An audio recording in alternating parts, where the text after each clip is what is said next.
Hey guys, what's up? Welcome to English with Ramesh. How are you doing? Hope you're doing great. Well, guys, today I would like to talk about something very interesting. ఏంటంటే why use the old stuff when we have got some plenty of vocabulary in English? అంటే ఇంగ్లీష్లో మనకి plenty of vocabulary ఉంది, lakhs of words ఉన్నాయి. అలాంటప్పుడు why use the old things? ఎప్పుడు కూడా మళ్ళీ అవే ఓల్డ్ థింగ్స్ యూజ్ చేయడం ఎందుకు? So let's go with the trendy expressions to talk about our feelings and emotions. అంటే చాలా ట్రెండీ ఎక్స్ప్రెషన్స్ యూజ్ చేయడం ఏంటి అంటే మన ఫ్యాషన్ లాగానే. ఒక ఫ్యాషన్ కొన్ని రోజులు ఉంటుంది, తర్వాత ఇంకొకటి వస్తుంది. In the same sense we need to be changing our vocabulary and we need to be taking our language to the heights and to the next level. For that these things are going to be really helpful. And let's get into the topic. Before that, I want you to subscribe, hit the bell icon. Well, tell your friends about this YouTube channel, right? Yeah.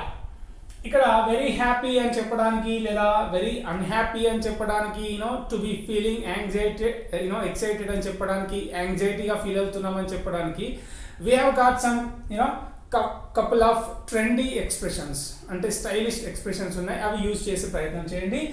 C flying high, ఒకసారి imagine yourself very హ్యాపీకి బదులుగా flying high అనే expression use చేస్తే how does your language sound? It sounds really fantastic, right? Yeah, ఇక్కడ ఏం చేస్తారంటే very happy అని చెప్పడానికి you can use this, right? I am flying high, that I am speaking English very fluently, that makes me feel flying high. నేను ఇంగ్లీష్లో మాట్లాడుతున్నాను అనే feeling నన్ను చాలా వెరీ హ్యాపీగా ఫీల్ అయ్యేలా చేస్తుంది. ఐఎమ్ ఫీలింగ్ వెరీ హ్యాపీ అని చెప్పడం, right? As I am speaking English very fluently, I'm flying high అంటే ఇంగ్లీష్ బాగా మాట్లాడుతున్నందుకు నేను చాలా హ్యాపీగా ఫీల్ అవుతున్నాను అని చెప్పి. Is got a job and is flying high. As he got a job, అతనికి జాబ్ వచ్చినందువల్ల ఈజ్ ఫ్లయింగ్ హై అంటే అతను చాలా హ్యాపీగా ఫీల్ అవుతున్నాడు. So you can also come up with your own example to remember this strongly. Let's go to the next expression, be down in dumps. Okay, ఇక్కడ example చూస్తే is flying high after his engagement అయిన తర్వాత అతను చాలా హ్యాపీగా feel అవుతున్నాడు అని చెప్పడానికి is flying high after his engagement, right? అలాగే next one, be down in dumps. Be down in dumps. Okay, మనము ఇండివిజువల్ మీనింగ్ కోసం you don't look up for the individual meaning which you cannot find. అంటే individual meaning కోసం వెతకొద్దు. These expressions are something different. ఇక్కడ be down in dumps అంటే దాని meaning ఏంటి అంటే టు ఫీల్ అన్హ్యాపీ, అంటే చాలా బాధగా అన్హ్యాపీగా ఫీల్ కావడం. ఎగ్జాంపుల్ చూస్తే, as she failed in the exam she is down in the dumps. ఇక్కడ బి అంటే ఏంటి తెలుసు కదా, ఆమెజ్ ఆర్ పాజిటివ్ వస్తాయి బి అంటే, right? So she is down in dumps అంటే ఆమె చాలా బాధపడుతుంది, చాలా అన్హ్యాపీగా ఫీల్ అవుతుంది. I am down in dumps because I last the match అంటే మ్యాచ్ ఓడిపోయినందుకు నేను చాలా అన్హ్యాపీగా ఫీల్ అవుతున్నాను అని చెప్పడానికి I am down in dumps because I last the match, ఈ విధంగా చెప్తాం. ఓకే, మీరు కూడా యూజ్ చేసే ప్రయత్నం చేయండి. Well he had a breakup with his girl friend, now he is down in dumps అంటే అతనికి తన గర్ల్ ఫ్రెండ్తో బ్రేకప్ అయింది, అందుకోసం అతను he is down in dumps అంటే అన్హ్యాపీగా ఉన్నాడు అని చెప్పడం. చూడండి ఎంత స్టైలిష్గా ఉంటుందో language. Let's go for the next one, which is really fantastic expression. Have butterflies in your stomach. Have butterflies in your stomach. When you look at the expression individually, word to word, it means something awkward. అంటే సంబంధం లేని meaning వస్తుంది. ఎట్లా అంటే have butterflies in stomach అంటే నా స్టమక్లో అంటే కడుపులో సీతాకోక చిలుకలు ఉన్నాయి అని అర్థం, రైట్? అట్లా ఇండివిజువల్గా చూడకుండా let's go for the true meaning. Exact meaning ఏంటి అంటే the real meaning, to experience anxiety before going to do something. ఏదైనా చేసే ముందు ఒక ఆందోళన ఉంటుంది మనకి. ఎప్పుడైనా కొందరికి చూడండి, somebody when ever they go travelling, వాళ్ళకి ట్రావెలింగ్ కొత్త ప్లేసెస్కి వెళ్ళడం మొదలు పెట్టినప్పుడు ఒక ఆందోళన ఉంటుంది వాళ్ళకి. అలాగే ఇంటర్వ్యూకి వెళ్ళినప్పుడు లేదా పెళ్లి సంబంధాలకు వెళ్ళినప్పుడు కైండ్ ఆఫ్ యాంగ్జైటీ, ఒక ఆందోళన ఫీల్ అవుతుంటారు. అట్లాంటి ఫీలింగ్నే మనం ఏమని చెప్తాము, అట్లాంటి ఫీలింగ్ కలిగి ఉండడానే have butterflies in your stomach, get butterflies in your stomach అని కూడా చెప్పొచ్చు.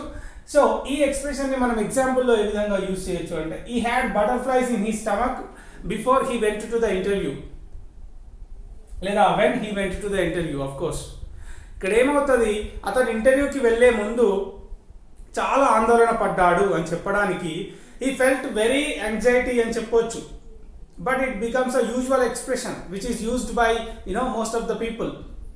Unlike them we need to be somewhere else కదా, we need to be somewhat different. కాబట్టి ఏం చేస్తున్నాను, have butterflies in your stomach అంటే whenever I start traveling I always have butterflies in my stomach. నేను ఎప్పుడు traveling start చేసినా చాలా ఆందోళన పడతాను.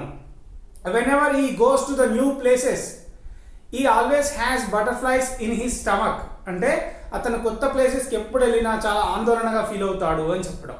ఓకే, మీరు కూడా ఉపయోగించే ప్రయత్నం చేయండి, have butterflies in your stomach. ఇక్కడ ఎగ్జాంపుల్ చూస్తే he had butterflies in his stomach when he went to the interview or before he went to the interview. That means ఏంటంటే ఇంటర్వ్యూకి వెళ్ళడానికి ముందు చాలా ఆందోళన పడ్డాడు, ఎప్పుడైతే ఇంటర్వ్యూకి వెళ్ళాడో అతను అప్పుడు చాలా ఆందోళన పడ్డాడు అని చెప్పడం. అలాగే let's move on to the next one, afraid of your own shadow, which means very frightened, to be very frightened.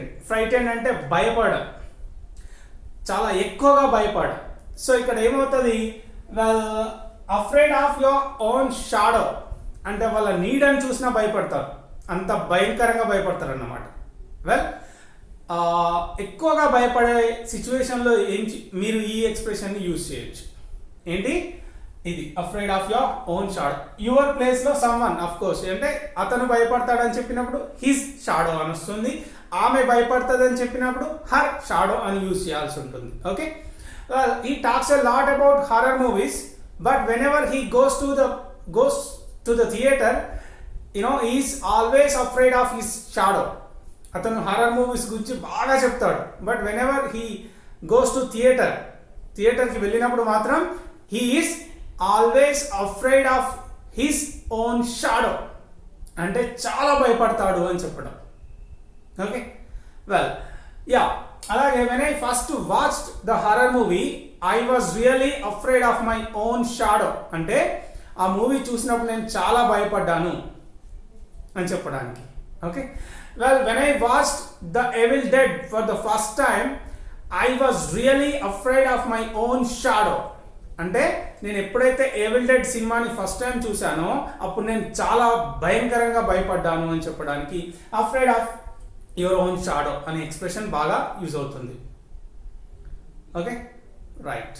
Whenever he goes late, actually whenever he goes late to his home he is always afraid of his own shadow because he feels that his wife will hit the ceiling on him. Hit the ceiling అంటే విపరీతమైన కోపం తెచ్చుకోవడం, అరవడం అన్నమాట. విపరీతంగా కోపడాన్ని hit the ceiling, roof ఏదైతే ceiling ఉంది కదా అది అంత ఎత్తు లేస్తారు అని చెప్తాం కదా మనం కోపంలో, అది.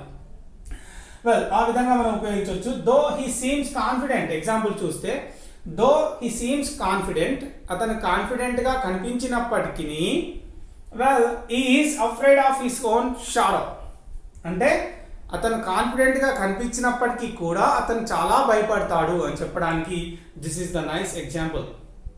ఏంటి, though he seems confident he is afraid of his own shadow అంటే అతను కాన్ఫిడెంట్గా కనిపించినప్పటికీ భయపడతాడు అని అర్థం. Let's move on to the next one, drive up the wall. Drive up the wall or drive up to the wall. Both of them are correct. To annoy or irritate someone అంటే విపరీతంగా విసుగు తెప్పించడం, కోపం తెప్పించడం ఎవరికైనా సరే ఆ సిచ్యువేషన్లో.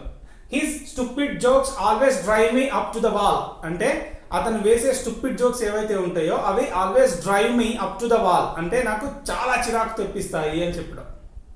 Okay, చిరాకు తెప్పించడం, కోపం తెప్పించడం. అట్లాంటి సిచ్యువేషన్లో drive up to the wall or drive up the wall అనే ఎక్స్ప్రెషన్ని యూజ్ చేయండి. Drive somebody up the wall అంటే ఆ మధ్యలో ఎవరినైతే కోపం తెప్పిస్తారో వాళ్ళది అబ్జెక్ట్ వస్తుంది. ఇక్కడ నాకు కోపం తెప్పిస్తారు కాబట్టి drive me up the wall. So ఈ విధంగా ఉపయోగించే ప్రయత్నం చేయండి. అలాగే bite someone's head off. Bite someone's head off అంటే తలని కొరికేయడం కాదు. ఇక్కడ దీని మీనింగ్ ఏంటి? To respond with anger. To respond with anger అంటే చాలా కోపంగా రెస్పాండ్ కావడం. ఏదైనా అడిగినప్పుడు చాలా కోపంగా రెస్పాండ్ కావడం.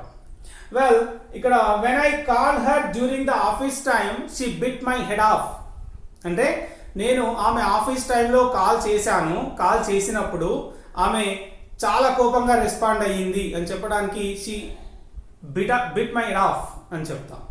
బైట్ సమ్వన్స్ హెడ్ ఆఫ్ అంటే ఏంటంటే టు రెస్పాండ్ ఇన్ యాంగర్ అంటే చాలా కోపంగా రెస్పాండ్ కావడం, చాలా కోపంతో రెస్పాండ్ కావడం.